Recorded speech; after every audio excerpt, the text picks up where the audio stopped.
Good morning, good evening, good afternoon. I'm afraid we're not live today because of Fiona's very busy schedule. So this is a pre-recorded end of the Artist of the Month interview.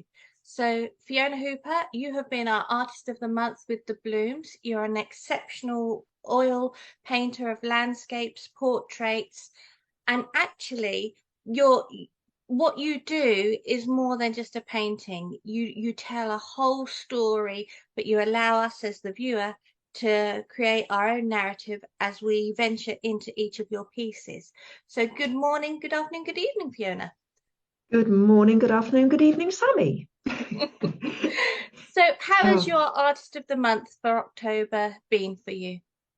it's been different. I have to say, at the start of it, I was thinking, oh my goodness, posting every day and trying to come up with new stuff, interesting things, different things for people to see, not just a painting each day, which I found a bit daunting, but it's been really good actually. It has prompted me to think about different things that people might be interested to Mm. see and hear and read. It's also been a bit crazy this month because it's been a huge amount of extra work this month as well, getting my book ready. I'm sure we'll come back to that in a little bit. Mhm. But as regards to Bloomz, yeah, it's been really good, really enjoyed it. And thanks to you for your help as well, posting on the days when I've had other things happening, like my live shows and Kingston and things like that. So that's been really good. Thank you. So who's next? I can't remember who was We have next. Mac next. Mac Mac, yes. is So going to so be our Mac, Artist of the Month. don't be worried about it, Mac. Just go for it. Just do it. It's really good fun. And I hope everybody's enjoyed seeing the posts and maybe learned something along the way as well. And yeah, so it's been good fun. Thank you, Sammy. I really enjoyed seeing your posts when you posted videos about your process, about your gold leaf work, and also I like the write up you do with each of your posts because it gives us as the viewer that little bit more of understanding of where you were coming from when you were creating those pieces. And I also noted that you've had so much feedback, whether it be on Instagram or Facebook on your lives, on your videos, and on when you just put up your static photographs of your work. And lots of people asking lots of questions. And I like it how you've gone back and you've answered any of the questions that have come up. So where else can people find more of your work? Well, there's obviously my website, which is www.fionahooper.com. Quite easy to remember, hopefully. And then I'm obviously on Facebook, Instagram, sort of on TikTok, Twitter, and things. LinkedIn is trying to keep up with all of them, but Facebook and Instagram are the main ones where you'll see new posts.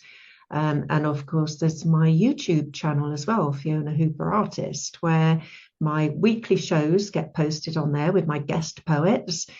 This week we had two poets join me, Rosie and Martin, and had a great show, and also helping to promote the book for charity as well.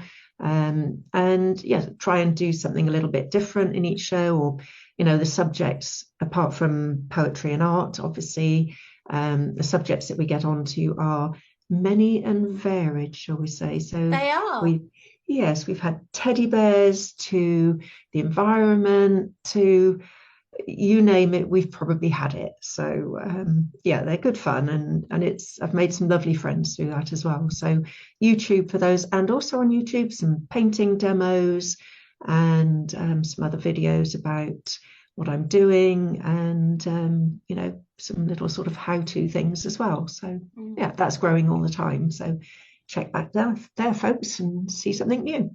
When you were, well, you still Artist of the Month, just for tomorrow, today and tomorrow. But you posted a couple of pieces with your poetry. So we had the photograph and we had you know reading out your poetry behind it. What I love is the fact that with your Wednesday evenings, 7 o'clock, paintings and poetry session, um, it is so it's like a delicious meal. because we have the visuals of the artwork, and then we have the poetry being read by the author. And it's such a wide, like a smorgasbord, because your poets are not all the same. Like No. artists, we all paint in very different ways, and your poets create in very different ways as well. And there's something for everyone, because you have youngsters, Oscar, is it Oscar? Oscar, yes, Oscar Oscar, Nicholson. and he's only a young lad. And I think I said in our introductory video to your Artist of the Month that he only learnt or started writing poetry during lockdown.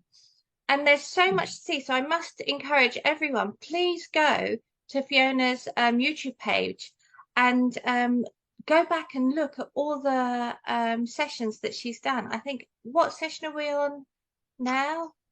82 will be actually not this week because I have another commitment on Wednesday, unfortunately, but it'll be 82 will be the next one. So I've done, in fact, I've done over 81 shows already because a couple were just chat rather than actual poetry. Yeah. So, but yeah, it's been going far longer than I ever thought it would.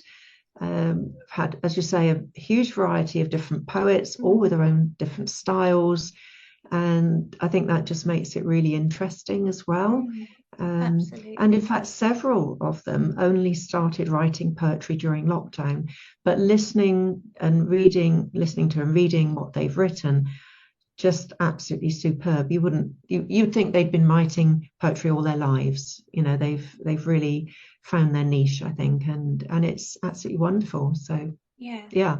I think it's a lot of people think that they're not creative until they're given, and I think lockdown gave us all that space to actually think and just to be and to try and fill our times. So we were baking, we were painting, we were doing woodwork, we were doing a number of different things, and we all found a new creative or expanded our creative avenues. And as awful as lockdown absolutely was, but just to be able to have that little bit of thinking space for those of us that were not lucky enough, that those of us that had that time to have that thinking space. Because if I think of my own children with their families, they did not have thinking space. They were being teachers, they were being everything as well as working. So I understand how different it was in every household. But I just love the fact that so many people did find a creative outlet. So Fiona, we've got 2 months left of this year. What do you have planned for the remaining 2 months of this year and going into 2023? Right. Well, the full-on thing at the moment, obviously, is my book, which I have my sample book here. It's only a very slim copy because it is just a sample to show what the sort of printing is going to be like. Really pleased with the way it's come out so far. Stunning. So there's paintings, and for each painting there are 2 poems that go with it, one by myself, one by one of my guest poets. At the moment, we've got the donate on the back because we're still in the campaign at the moment for the fundraising in aid of Alzheimer's Research UK. And we've exceeded our initial target for the fundraising, which is fantastic. So it means the book is going to get printed and all the publishing done and everything else, the bare minimum of expenses that we could manage. And then everything over that, which is already, we're building up a nice chunk of money already for Alzheimer's. And we haven't finished yet. We've still got, as of when this video goes out, a week to go for fundraising. So if anybody would still like to donate, please just hop onto my website. There's a button on there for donating, and we'll put a link in the comments after this video as well.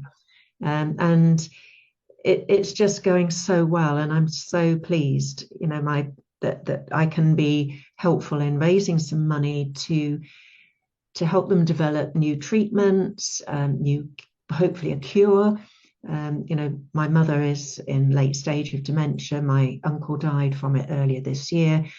My other half, his mother died of it. I never knew her, sadly. And lots of my friends have had parents, relatives die of it or are going through it at the moment. So, I think there are over 1 million people in the UK with dementia at the moment. And anything I can do just to help. And there are so many other fantastic and deserving charities out there, but for me it's very personal.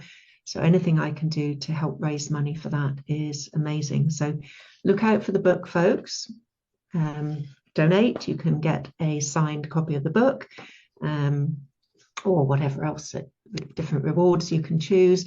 Or if you just even if you could just donate £2, £5 for the charity, that would be fantastic as well. So, or spread the word, so just spread it far and wide. So that's my main thing at the moment, pushing on that and actually getting everything finalized for the actual print run, which sounds a bit late in the day. When do we think the first print run will happen? Well, the launch day, the actual launch day is Sunday the 13th of November this year. So yeah, it's been crazy, but it's been really good. And my publisher Ritesh has done a fantastic job. He really has. So that's the book, full on with the book. Then I've got several commissions to do at the moment, portrait commissions. One which is definitely to be done before Christmas. The others are not critical for time-wise, but I'd like to get them done sooner rather than later. So that's 2 people and 2 animals. So that's good. Really looking forward to doing those. It's a whole different way of working from my landscapes, but it's lovely to have that change sometimes as well, doing something a little bit different, and it feeds back into my normal, as it were, landscape type work as well. So we've got that coming up. Kingston every other Saturday, and we normally do every Saturday in December. That's Kingston upon Thames in Surrey. So we're outside, apart from if it's really windy, which is a bit dangerous, or if it's forecast to rain all day, then we may cancel as well. So that's so we can come along and actually meet you. You can come and meet me, see my work, have a chat. Don't feel you've got to buy something. Lovely if something sells, but come along and have a chat if you're in the area. It'd be great to meet in person. So yeah, anybody that's listening, come and see me. Apart from that, I've got 2 other exhibitions to enter. Well, one's entered. I've got to set the entry in for the next one. Both of those are as of tomorrow, next month, November. So I've got work going into those as well. And just keeping really, really busy. And I keep thinking after X, life will slow down. After Y, everything will just get a bit quieter. Oh, after Z, it's bound to get, no, it doesn't. There's always something else. And, it's probably all of my own doing, but, and it's good. It's good to be busy, and I do like that. But absolutely. I keep thinking, there's a few jobs like, after the kitchen floor was done, there's still one cupboard that we haven't yet emptied out and washed everything and cleaned the cupboard and put it back because the dust went everywhere. But it's not things we use every day by a long way. So painting comes first, I'm afraid. Painting and the book at the moment, they all come first, and the dust will still be there. The dust will still be there. It's not going to go anywhere. No, but it will. We will make it go somewhere, but it's not my priority at the moment. It's one of those jobs that when life calms down a bit, then it'll get done. But yeah, hopefully sooner rather than later. But hey ho. So do we have any big things booked in the diary as yet for 2023 that you're hoping for? Well, we'll have another Bloomz show, of course, which will be fantastic. They always are. They've been absolutely wonderful. And so I can only imagine that the next one will be bigger and better even. What else? Just more of the same at the moment. I don't think I'm planning another book just yet. I think I need a breather from that just for a little while. But it has been good fun. But yes, maybe another book in time, but not quite yet. I'm expecting volume 2 to come out at least towards the